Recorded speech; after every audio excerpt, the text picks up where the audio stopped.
우리가 신앙생활을 하면서 보통 가지게 되는 의문 한 가지가 있습니다.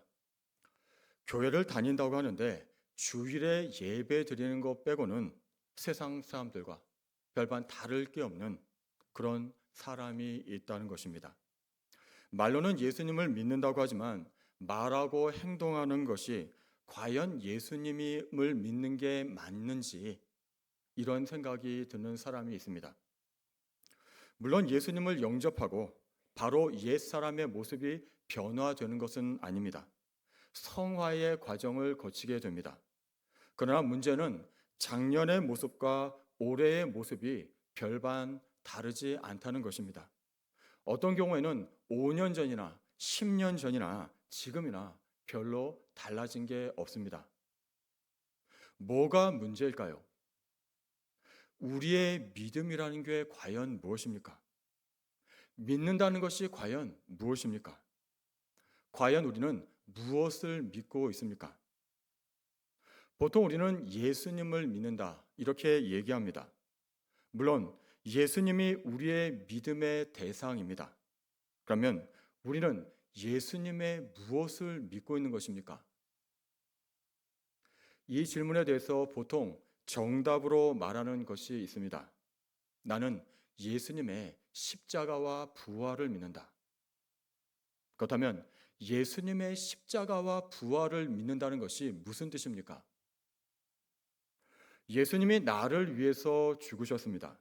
그런데 왜 죽으셨습니까?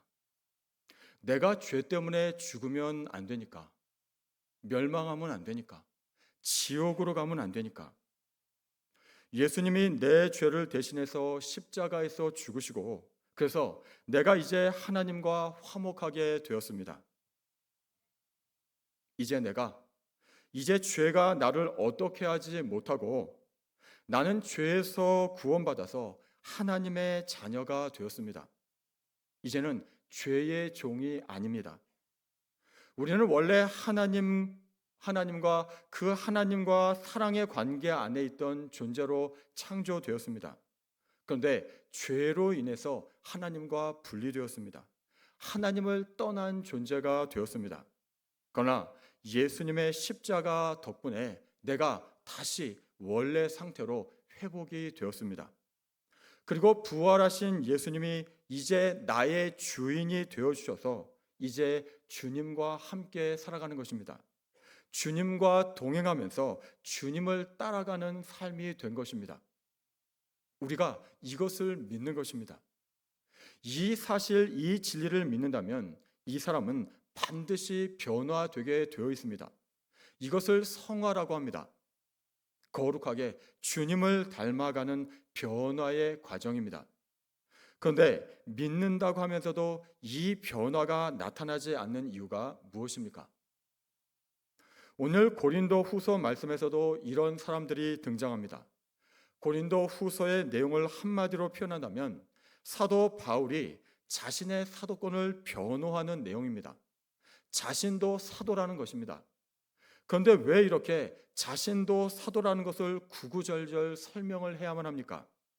사도로서 하나님의 말씀을 전해도 듣지 않는 사람들이 있었기 때문입니다. 오히려 내가 무슨 자격으로 그런 얘기를 하느냐 공격하는 사람이 있었기 때문입니다. 대표적인 것이 거짓 교사들이었습니다. 이들은 예수님께 대한 믿음이 있는 것 같지만 실은 자기가 주인이었습니다. 교사로서 성도들에게 예수님을 가르치는 것처럼 보였지만 실은 자기 욕심을 위해서 성도들을 이용했고 교회를 소란하게 만들었습니다. 도저히 성화와는 거리가 멀었고 갈수록 탐욕스러운 괴물이 되어가고 있었습니다. 오늘 말씀에도 보면 이들에 대해서 바울은 이렇게 말합니다. 1절과 2절의 말씀입니다. 내가 이제 세 번째 너희에게 가리니 두세 증인의 입으로 말마다 확정하리라. 내가 이미 말하였거니와 지금 떠나 있으나 두 번째 대면하였을 때와 같이 전에 죄 지은 자들과 그 남은 모든 사람에게 미리 말하노니 내가 다시 가면 용서하지 아니하리라. 변하지 않고 교회를 어지럽게 하는 이 거짓 교사들과 이들의 잘못된 가르침에 빠져 죄를 짓고 있는 자들에게 단단히 경고하고 있습니다. 내가 다시 가면 용서하지 않겠다. 그리고 5절 말씀에서 이렇게 말씀합니다. 너희는 믿음 안에 있는가? 너희 자신을 시험하고 너희 자신을 확증하라. 지금 바울의 이 사도권에 대해서 시비를 걸 때가 아니라 너희 자신이 믿음 안에 있는지 너희 자신을 시험하고 확증해야 한다는 것입니다. 계속해서 말씀합니다. 예수 그리스도께서 너희 안에 계신 줄을 너희가 스스로 알지 못하느냐? 그렇지 않으면 너희는 버림받은 자니라. 예수 그리스도께서 너희 안에 계신지를 확인하라는 것입니다. 너희 안에 계시지 않다면 너희는 버림받은 자라는 것입니다. 거꾸로 말하면 예수 그리스도가 너희 안에 정말로 계시다면 너희가 그런 식으로 살 수 없다는 것입니다. 성장하고 성화되지 못하고 진리를 거스르면서 교회 안에 문제만 일으킬 수는 없다는 것입니다. 이 부분을 표준 세번역에서 이렇게 말씀하고 있습니다. 여러분은 자기가 믿음 안에 있는지를 스스로 시험해 보고 스스로 검증해 보십시오. 여러분은 예수 그리스도께서 여러분 안에 계시다는 것을 알지 못합니까? 모른다면 여러분은 실격자입니다. 실격자, 무슨 뜻입니까? 그리스도인으로서 자격이 없다는 뜻입니다. 참 믿음의 소유자가 아니라는 것입니다. 앞에서 믿음에 관한 설명을 했습니다. 믿음은 예수 그리스도의 죽음과 부활을 믿는 것이라고 말했습니다. 그리고 이 말의 정확한 뜻은 내가 그리스도와 함께 같이 죽었고 부활하신 그리스도 안에서 다시 살아난 존재라는 것입니다. 예수 그리스도와 함께 죽었기 때문에 죄에 대해서는 죽은 존재요, 예수 그리스도와 함께 다시 살아난 새로운 피조물이기에 이제는 내가 주인이 아니라 예수님을 주인으로 모신 새로운 존재라는 것입니다. 이것을 믿는 것입니다. 그리고 이 믿음대로 사는 것입니다. 이러한 진리를 로마서 6장 3절에서는 이렇게 말씀합니다. 무릇 그리스도 예수와 합하여 세례를 받은 우리는 그의 죽으심과 합하여 세례를 받은 줄을 알지 못하느냐? 무슨 뜻입니까? 그리스도가 십자가에서 죽으셨을 때 나도 거기에서 함께 죽었다는 것입니다. 그 다음 절인 로마서 6장 5절에서는 이렇게 말씀합니다. 만일 우리가 그의 죽으심과 같은 모양으로 연합한 자가 되었으면 또한 그의 부활과 같은 모양으로 연합한 자도 되리라. 예수님과 함께 연합해서 죽었다면 이제 부활하신 주님과 함께 연합해서 다시 산 것이라고 말씀합니다. 이것을 갈라디아서 2장 20절에서는 이렇게 말씀합니다. 내가 그리스도와 함께 십자가에 못 박혔나니 그런즉 이제는 내가 산 것이 아니요 오직 내 안에 그리스도께서 사시는 것이라. 이러한 믿음을 쉽게 한마디로 설명하면 이렇습니다. 나는 죽고 예수로 사는 삶입니다. 예전에는 내가 주인이었는데 이제 내 자아는 죽고 예수님이 나의 주인이 되신 것입니다. 이러한 진리는 예수님의 말씀에서도 나타나 있습니다. 마태복음 16장 24절에서 예수님께서 이렇게 말씀하셨습니다. 이에 예수께서 제자들에게 이르시되 누구든지 나를 따라오려거든 자기를 부인하고 자기 십자가를 지고 나를 따를 것이니라. 누구든지 나를 따라오려거든 자기를 부인하고 자기 십자가를 지고 나를 따를 것이니라. 여기서 우리 주님은 세 가지를 말씀하십니다. 첫째는 자기를 부인하고, 자기 부인입니다. 나 자신을 부인한다는 것은 이제 주인이 바뀌었다는 것입니다. 예수님이 주인 되셨기에 이제 나 자신을 주장할 수 없다는 것입니다. 이것이 자기를 부인하고의 뜻입니다. 둘째는 자기 십자가를 지고입니다. 즉 십자가에서 주님과 하나가 되었다는 것입니다. 십자가에서의 연합입니다. 주님만 십자가를 진 것이 아니라 나 자신도 십자가를 졌다는 것입니다. 그리고 세 번째는 나를 따를 것이니라. 이렇게 나의 주인 되신 주님과 하나가 되어서 연합해서 주님을 따르는 것입니다. 이것이 바로 믿음입니다. 예수님께서 요한복음 15장 5절에서는 이렇게 말씀하십니다. 나는 포도나무요 너희는 가지라. 그가 내 안에 내가 그 안에 있으면 사람이 열매를 많이 맺나니 나를 떠나서는 너희가 아무것도 할 수 없습니다. 예수님께서 말씀하신 순서가 중요합니다. 먼저 그가 내 안에, 즉 우리들이 주님 안에 먼저 거해야 합니다. 그런 다음에 내가 그 안에, 즉 주님이 내 안에 거하시게 되는 것입니다. 내가 주님 안에 거하는 것이 먼저입니다. 그럴 때 주님께서 내 안에 거하시게 됩니다. 보통 이렇게 비유를 듭니다. 마치 밑에 구멍 난 깨진 항아리, 밑에 구멍이 나서 깨어진 항아리가 있습니다. 여기에 물을 채우려고 합니다. 어떻게 채워야 됩니까? 이 항아리를 물 속에 던지면 됩니다.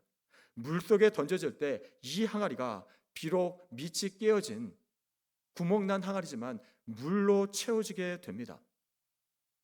이 밑에 구멍이 난 항아리가 자신을 물 속에 던지지 않고 밖에서 물로 채우려고 하면 깨진 틈 사이로 물이 다 빠져나가고 맙니다. 물로 채우는 것은 불가능합니다. 마찬가지입니다. 구멍난 밑이 깨진 항아리 같은 내 안에 주님이 거하시기 위해서는 나 자신을 먼저 주님께 던져야 합니다. 그럴 때 내 안에 주님으로 채워질 수가 있습니다. 그렇다면 나는 나 자신을 주님께 던지고 있는 그런 신앙입니까? 아니면 적당히 주님과 거리를 유지하면서 주님으로부터 내가 원하는 것만 얻으려고 하는 신앙입니까? 후자가 지혜로운 것 같지만 실은 껍데기 신앙입니다. 알맹이 없는 빈 신앙입니다. 겉으로는 예수님을 주님이라고 부르지만 실은 내 안에 주님으로 채워지지 않고 내가 주인이 되어서 내 마음대로 사는 신앙입니다. 그래서 변화되지 않습니다. 하나님의 말씀이 들려올 때 나에게 유익이 되는 것만 받아들이고 나에게 손해가 되는 것은 거부합니다. 내가 주인이기 때문입니다. 하나님의 말씀을 순수하게 받아먹지 못하고 나의 생각, 나의 판단의 잣대로 재단합니다. 필요한 것만 취하고 나의 마음에 들지 않으면 받지 않습니다. 내가 주인이기 때문입니다. 그래서 변화되지 않습니다. 아무리 말씀을 들어도 하나님이 아무리 말씀을 하셔도 전혀 변화되지 않습니다. 우리 한국교회에 귀감이 되는 귀한 목사님들이 많이 계십니다. 그 중에 이중표 목사님이라는 분이 계십니다. 별세 신학이라는 것을 주장하셨고 또 그대로 사시려고 부단히 노력하신 분이라서 생전에 많은 존경을 받으셨습니다. 별세라는 것이 무엇입니까? 죽었다는 뜻입니다. 즉 그리스도인의 삶이 바로 이 별세의 삶이라는 것입니다. 이분이 이렇게 주장하셨습니다. 구원받은 그리스도인이라면 십자가의 예수와 함께 자기도 이미 죽었음을 고백하면서 부활하신 그리스도의 영으로 살아야 한다는 것입니다. 이 목사님이 자기가 참으로 어리석은 종이라고 하면서 이런 간증을 하신 적이 있습니다. 이 목사님이 3번이나 수술을 받으셨답니다. 7년마다 병원에 들어가서 수술을 하고 나오셨답니다. 3번째 수술을 하기 위해서 서울대학병원에 들어갔을 때 의사가 마취를 하면서 이렇게 얘기를 했답니다. 아프면 아프다고 말씀하세요. 그러고는 마취 주사를 놓고 마취가 되었는지 확인하기 위해서 뾰족한 송곳으로 찌르더랍니다. 아야 했더니 의사가 마취가 아직 안 되었구나 하면서 조금 있다가 다시 또 송곳으로 찌르더랍니다. 그래서 또 아야 하니까 아직도 안 죽었네 이렇게 얘기하더랍니다. 이때 이 목사님이 번뜩 이런 생각이 드셨다고 합니다. 죽어야 수술을 하는데 안 죽으니까 수술을 못 하는구나. 그러면서 아, 내가 안 죽어서 병원에 있구나. 그런 생각이 들더랍니다. 죽어야 수술하고 죽어야 병을 고치는데 안 죽으니까 병을 못 고치고 있다는 생각이 들었답니다. 이 목사님이 계속해서 이런 말씀을 하셨습니다. 의사가 병을 고치려면 마취를 해야 병을 고칠 수가 있습니다. 예수님이 우리를 십자가로 인도하는 것은 내가 나와 함께 죽어야 고칠 수 있다. 이렇게 말씀하시는 것입니다. 수십 년 동안 예수님을 따르기만 하고 예수와 함께 십자가에 달리지 않는 신앙은 주님을 만날 수 없습니다. 만났다 하더라도 그것은 자기 유익을 위해서 잠깐 만나고 돌아갈 뿐입니다. 나사로는 무덤에서 살아났지만 그 후에 한 일이 없습니다. 오병이어 떡 얻어먹은 사람은 다음날 또 배가 고팠습니다. 자신을 주님과 함께 십자가에 못 박아야 합니다. 죽음으로 만나는 것입니다. 여기에서만 생명 되신 주님을 모실 수가 있습니다. 이렇게 말씀하셨습니다. 이 간증을 한마디로 정리하면 죽어야 산다는 것입니다. 우리 주님께서도 말씀하셨습니다. 마태복음 16장 25절의 말씀입니다. 누구든지 제 목숨을 구원하고자 하면 잃을 것이요 누구든지 나를 위하여 제 목숨을 잃으면 찾으리라. 믿음에 대해서 가장 잘 말씀하고 있는 로마서 말씀에서도 동일하게 말씀합니다. 로마서 1장부터 11장까지는 기독교의 기본 교리인 이신칭의를 말씀합니다.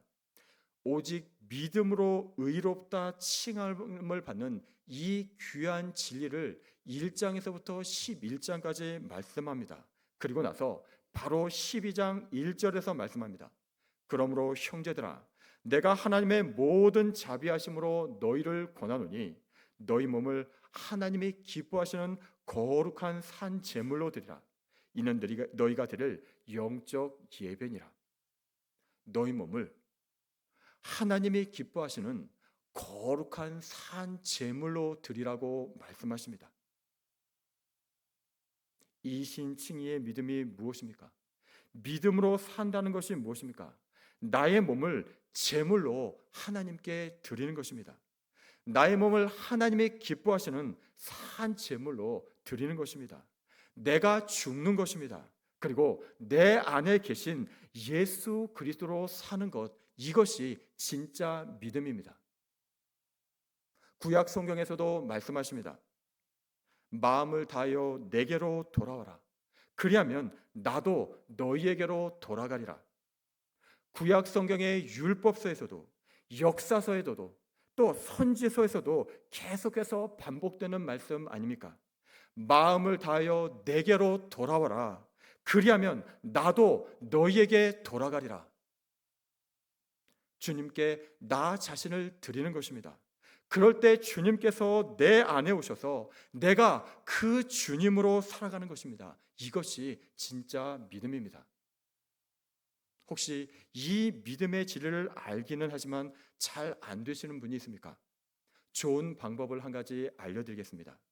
갈라디아서 2장 20절 말씀을 암기하시고 내가 주인대로 갈 때마다 이 말씀으로 부르짖으시기 바랍니다. 기도하시기 바랍니다. 주님, 내가 그리스도와 함께 십자가에 못 박혀 죽었습니다. 이제 내가 사는 것이 아닙니다. 내 안에 그리스도께서 사시는 것입니다. 자꾸 이렇게 소리내어 고백하며 선포할 때 이 말씀의 능력이 나를 붙들어 주십니다. 그리고 진짜로 내가 죽고 예수 그리스도로 살아갈 수가 있습니다. 이미 내가 십자가에서 죽었다고 철저하게 고백하는 것이 바로 나는 죽고 예수로 사는 비결입니다. 최근에 어떤 집사님으로부터 이런 얘기를 들었습니다. 직장에서 늘 웃는 얼굴로 자기 맡은 일에 최선을 다하고 있는데 어느 날 함께 일하시는 어떤 어르신이 이런 말씀을 하시더랍니다. 당신은 무슨 좋은 일이 있어서 늘 웃는 얼굴입니까? 그래서 이 집사님이 예수님 얘기도 하고 예수님 자랑도 하면서 간증을 했답니다. 그랬더니 대뜸 그분이 하시는 말씀이 당신 혹시 신천지 아니야? 이렇게 얘기를 했답니다. 아니라고 하니까 그럼 당신 하나님의 교회 다니지 않아? 이렇게 묻더랍니다. 아니라고 하면서 왜 그런 얘기를 하냐고 물으니까 그 어르신의 대답이 이랬답니다. 보통 이단들이 그렇게 예수 얘기를 하지 교회 다니는 사람들은 그런 얘기 안 한다. 조용히 믿는다. 전에 막 교회 나오라면서 웃으면서 친절하게 하는 사람들 있었는데 모두 신천지 아니면 하나님의 교회에 다니는 사람이었다. 이렇게 얘기를 했답니다. 잠시 혼란스러웠습니다. 이런 상황을 어떻게 해석해야 하나? 참 아연실색했습니다. 보통 웃픈 얘기라고 합니다. 웃기지만 슬픈 얘기였습니다.